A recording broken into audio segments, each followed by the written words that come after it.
So the topic for today is insights into the unstructured data, okay, which are interconnected, and we are making use of a NoSQL GraphDB, which is OrientDB, and we are making use of a platform which is used by the data scientists. It's IBM Watson Studio, right? These are some of the statistics. What does the statistic say is around 2.5 billion GBs of data is getting created every day, and around 80% of the data is kind of unstructured data, out of which the data scientists make use of around 60% of their time in order to clean the data, and around 20% of the time is basically used in order to gather this data. And also 91% of the organizations have the huge data, but they don't know what to do with it. If it is so, it will definitely cost you the money as well as the resources and the opportunities, right? So having said that, getting an insight into the data becomes one of the prime importance. So somebody has rightly said, data by itself is kind of having an inertia, right? Until unless it takes into a form, the form should be brought into by a program or a person trying to understand, and then it will have its own effect, right? So having said this, let's understand why do we really want to unlock the data and try to get an insight into it. According to me, what I think is these are the three important points why an organization need to go and find an insight into the existing data. One is to better understand the users. What does that mean is you have the data, you know your end users, you want to know how they are actually, are they happy, unhappy, what is their mood of the current situation. Second point is about a marketplace. Where are you in the market with respect to your peers? The third point is what would be your strategy of expansion? Which are the areas you want to concentrate in the future? This is all kind of derived when you get the data and you do an insight into it. So having said the context here, let me switch my focus little bit onto something called as a code pattern.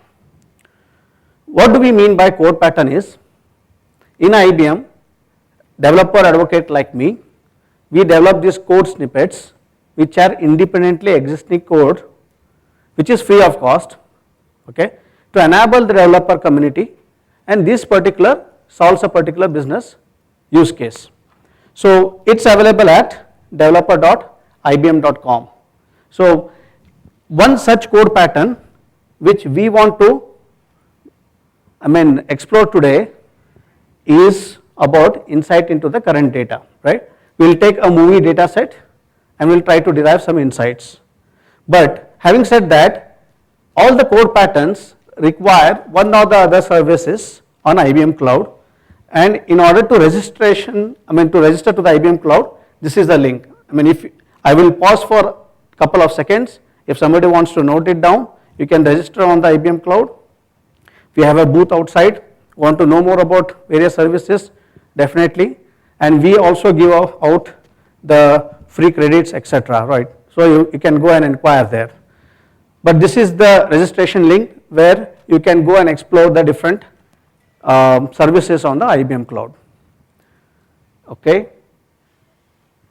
Having seen where we can register and what are the services, this is the short URL for the code pattern which we want to explore today.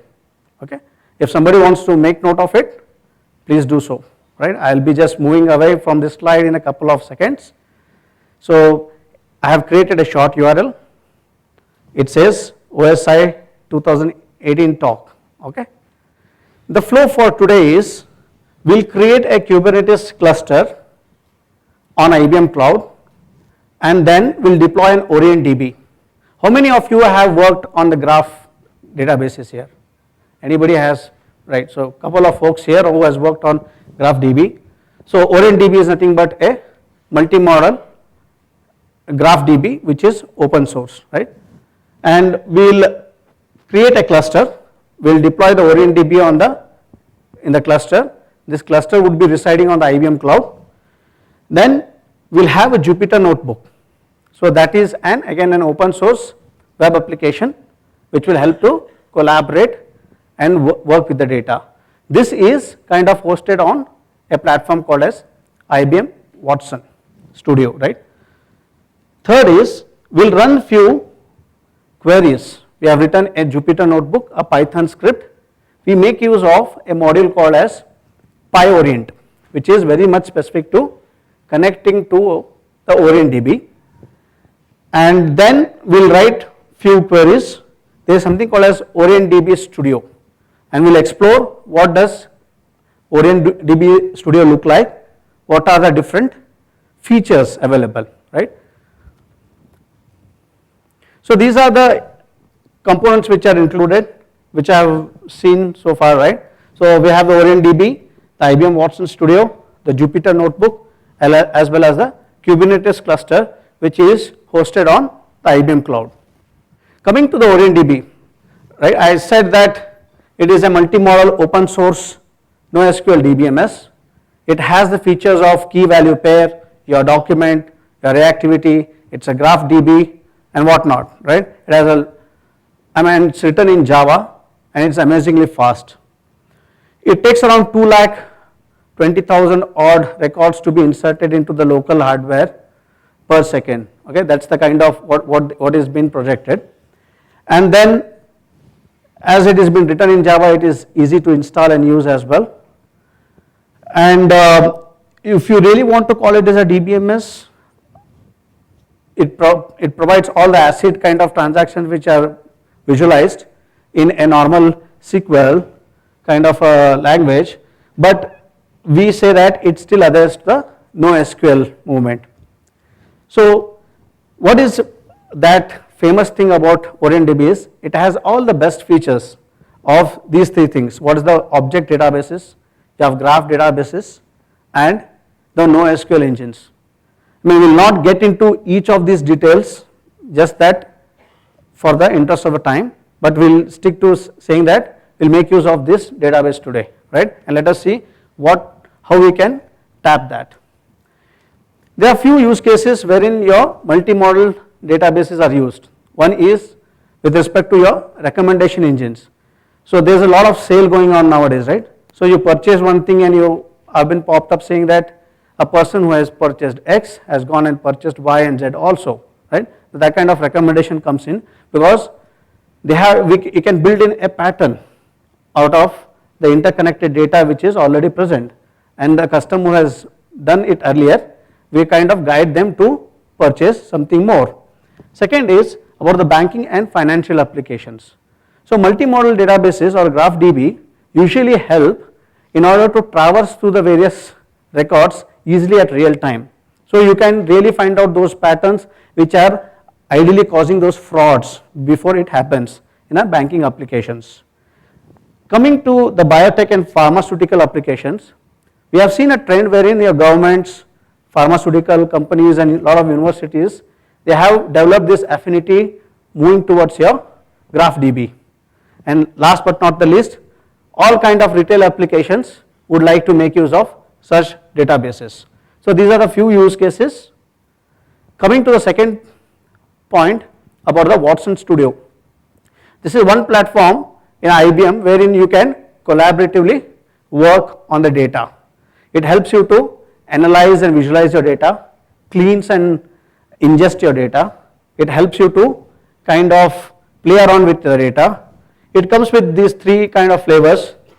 You have different collaborators on a team which having different permissions which are allowed.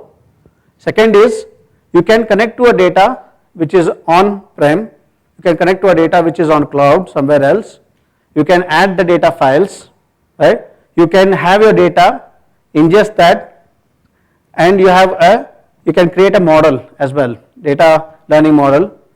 You have support for the Watson APIs. People have heard about Watson APIs? When Watson as such? Yeah. So at least few folks here. So you have a support for the Watson APIs as well. For example, you have a set of images, and then you train the model such that it is trained to a particular domain of that kind of images, and you have a visual recognition which wraps over that particular the model which you have created, and then that can be consumed in an application. So you have support for various certain things, and you have even the analytical tools. You have data refinery tools. It has support for n number of other platforms like making use of the R Studio as well, right? So having seen, it's a big ocean kind of stuff wherein you have many stuff to do with respect to the data especially. So this introduction is enough to proceed. Third is about a Jupyter Notebook. How many of you have used Jupyter Notebook here? Right, so all data scientists who are interested tend to make use of this. It has this, like it's an open source web application. This slide is for guys who do not know that, right? So you can create a document wherein you have your code, you have your narrative text, right? And then you can actually share that also. You can have an interactive output of a Jupyter Notebook. And then you can, it supports various different languages like R, Scala, Python, and the one for today we are going to look into is a Python script, right? So it has even a big data integration as well.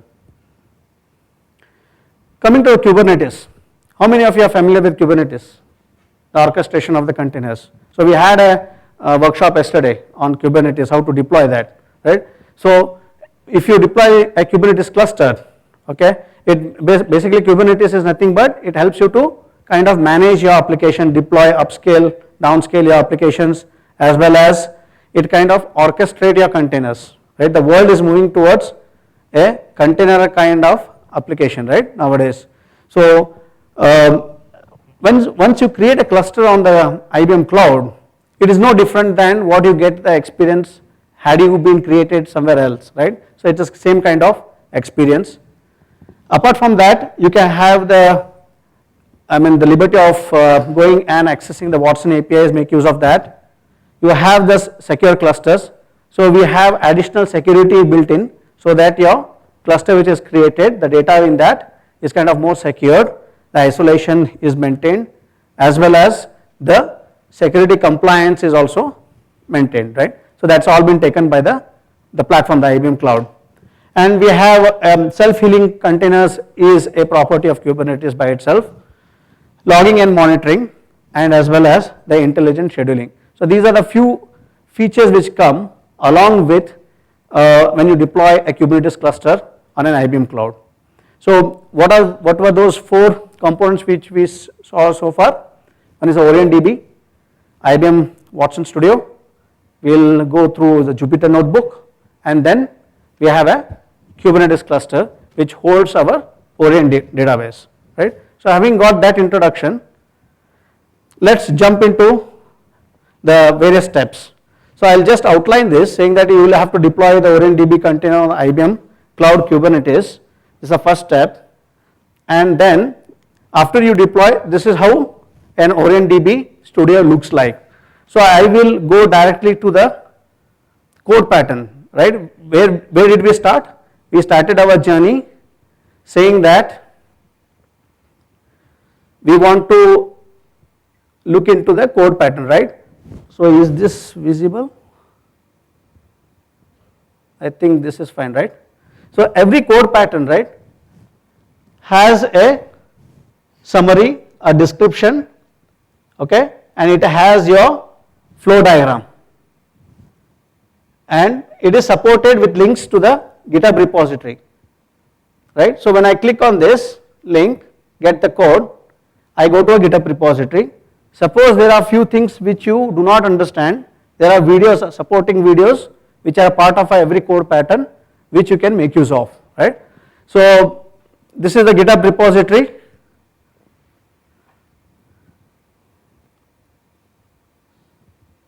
Okay, so this is the flow which I was trying to explain. So what we do is a developer sets up a Kubernetes cluster, okay, on the IBM cloud. Then we deploy the OrientDB on that, and then we kind of upload the configuration files and the data sets on the IBM Watson Studio. We write a Jupyter notebook, a Python script, such that it interacts with your OrientDB, which is residing on the cluster, right? And so these are the various, so this as well is been supported with the video. Suppose you are very new to how to use OrientDB, right? So it's all been supported with the videos, and then you have the steps here. You have a step to how do you actually deploy a OrientDB on the Kubernetes cluster. So you click on this, it will take you to one more GitHub repository, okay, and it tells you how do you basically install. So you will have to install your plugins to the container service, and then you basically log into your cloud account, IBM cloud account. So I showed you a link how do you actually register yourself to the IBM cloud account. So moment you activate it, you will be pointing to one of the regions.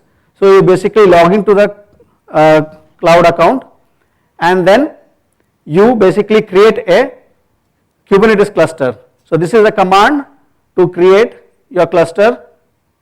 Before that, you would ideally have to point to that particular region, right? So there are steps which have been provided wherein you can follow that, and then you can point to a that particular region, right? So you create a cluster out of it, and then you, once the cluster is created, you would ideally see this, right? You would see a public IP where this is kind of hosted, and then you will want to find the cluster configuration.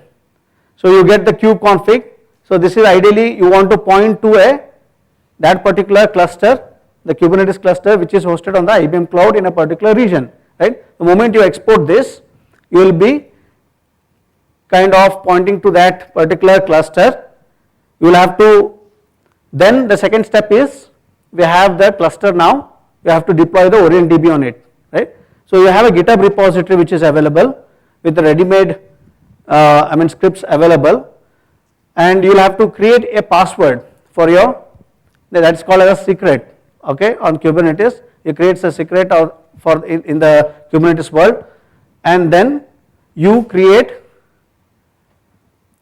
a persistence volume claim. So people who come from a Kubernetes who have this background would know what is persistent volume claim. It is something that you are reserving certain kind of a memory wherein in a Kubernetes where you want to store the data, right? So you would have the persistent volume claim and persistent volume. The YAML files have been provided here. Then you basically apply by this particular command saying kubectl apply -f orientdb.yaml. So this ideally will create your OrientDB. In the interest of time, I cannot go through each of the YAML files here, but there is a point, I have given you the link. So what we are trying to do here is you have to kind of create this OrientDB on the Kubernetes cluster. The moment it is created, you get a service which you can access it outside, okay. So this is again the YAML file which has been used to create a Kubernetes resource, and a service which is used for a creation of the Kubernetes, the OrientDB service. The moment you click, you create this, and you want to now explore the cluster, you can ideally go and explore that, and it would look something like this, right? So this is my IBM cloud. So I have done all that now. Whatever I have shown so far in the couple of GitHub repositories, we have run those commands, and I have created a cluster called as my cluster, okay. I am pointing to I am getting a public IP like 168 point something, okay, wherein your OrientDB is kind of hosted, right. So I access that OrientDB here, right. So this is how your OrientDB Studio looks like. So what does the OrientDB Studio provide? It provides you a feature like any other SQL that you can write your SQLs. you can dynamically have the schema, okay, you can dynamically create here, you have your graph database. So we'll go through the Jupyter notebook where we have inserted the records into this OrientDB, but the graph editor looks like this. So suppose you want to find out this person who is Brad Pitt. How many of you are fans of Brad Pitt? Not even one? Okay, one, right? So Brad Pitt, you want to find in this movie data set how many, he has worked with how many people, right? So you can on the fly get this. You can click on this, you can get the details of this person, Jason Fleming, and then say he has worked with how many people. You click on this, the graph is ready, right? Okay, and this is one of the feature. You can write functions. You can write your JavaScript functions, your SQL functions, Groovy functions here, test it out here, and then you call it from the other application, right? So, and also you can have a security as well. So you can have different roles assigned to different, the different roles and the permissions allowed, right? So this is how your OrientDB Studio looks like. So where were we?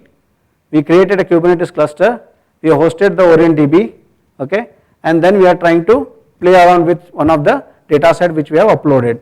So coming back to the Watson Studio, I spoke about the Watson Studio, right? So the moment you create a Watson Studio service, right? So this is how it would look like.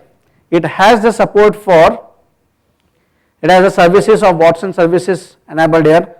You have the data services which are there, okay. You can create different new projects. You have the feature of refining the data, okay, and you can basically manage the environment variables.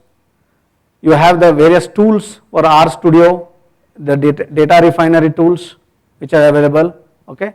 So in this example, what I have done is I have written a Jupyter notebook which will, let us go through this quickly.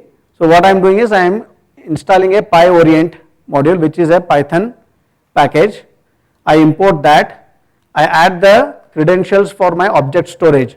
So every time you create a particular, in Watson Studio you create a project, you are trying to write a Python script in a Jupyter notebook, it is supported by your object storage, right? So and your Spark instance as well in order to do your analytics much faster, right? So this is Jupyter notebook which I have already run for in the interest of the time. So I have the credentials which I am talking to the service. I am loading the config.json here. So this is where my configuration file looks like, right? So I am saying the database name is demo, and as every GraphDB, right, we have something called as concept as vertex and edges. So vertex are nothing but your nodes. In our case, there is a movie data set. So we have a movie and you have a person, right? So these are the attributes which I have provided, and these are the acted in and worked with. So we saw the graph here, right? The moment I click on this, I see something as worked with and acted in, right? So this is getting derived from, because of the configuration which is mentioned here, acted in and worked with, right? So worked with a person, and acted in is a movie with a person. So this configuration has been loaded with the credentials, of course, and then we are loading the movie data set, which is open data set which is available. So I am reading it as a CSV file, I am outputting the records here. But if you see, there are few records which are having null values. So there is one function called as drop_NA, right, which is available in Pandas module in Python, which will help you to kind of clear all that. And then what we do, we connect to the DB, OrientDB. So I have connected to the same URL which has been mentioned here, right? So I have connected that, I have provided the credentials, we have written certain utility functions to check whether person is there, class is there or not, and then if it is already present, do not insert the same node and vertex, right? So those, these functions are written here. Let me quickly go, and these are the different edges. Edges are nothing but your relationships. So actor 2 related to actor 3, whether actor 3 is related to actor 1, all that, right? So we are breaking down basically this particular movie data set, like actor 3, actor 2 and all, and we are creating different relationships, we are creating the database here, we are creating different relationships, etc., right? And then I run these functions. So I have created a database demo, created the nodes, created the edges, and then I am creating the various records. So I had ran it twice, so it's saying it's already present, and then we are trying to gain some insights into it. The insights like, suppose I want to find the most mentioned movie, Interstellar, right? So if I have to run the same SQL, so this is through Jupyter Notebooks, guys, right? So what we are trying to do is, one, we are running the SQL through Jupyter Notebooks, we have got the output here, okay, and we are trying to find movies with the IMDb rating greater than 7. So I have got the output here, right? It says 2341 records. Suppose I go and query the same thing here, right? So I have already queried, suppose select title from the movie where IMDb rating is greater than 7. So I have ideally getting the same kind set of records here, the 2341 records. So one is through a Jupyter Notebook, written a Python script, you are reading it, doing analytics, connecting to your OrientDB, and the one is directly doing your kind of playing around with the data on the OrientDB itself. And one more thing you can notice is it provides you the seconds in which it has been executed, right? And you want to make further, play around with it, you get a JSON format also of the data as well here directly. So you want to make use of this, you can actually tap that. And then, right, so if I have to find out the same, the maximum movie likes from the movie was 3,49,000, right? And then I made it, and I am trying to find the movie here, which is again Interstellar, which ideally we saw the same output here as well, right? So net what I want to say here is, if you want to play around with the data, right, with the graph, you can have your graph query written, it's easy, especially with the OrientDB, and then you can play around with the various details here. Coming back to our slides, I'll take another minute, okay. So what did we see so far is, we have seen the OrientDB, we saw so this is how it looked like. We ran through the Jupyter Notebook. It's all available, so you can go ahead and see what are those methods, functions written, how do you connect, etc. And then we did some analytics, saw some insights. This is how the OrientDB Studio looked like, and these were some of the kind of the graphs which we could visualize, right? And these are the sample queries which we ran. And to do a comparison with one more competitor, it's a Neo4j. So there are few things which are available in OrientDB which is not there in Neo4j. So some of them are listed here, okay, like your multi-master application, server-side functions, etc., right? I will not go through that, but coming to the summary, this is what we try to explore in this short period of around 25 minutes, right? So we saw how the cluster was created, we went through the OrientDB, the script, Jupyter script, Watson Studio, okay, and then we we had already run the Jupyter notebook, we saw the results, we went to the OrientDB studio, we saw how we can explore those data, right. This slide tells us more about the various meetups we have.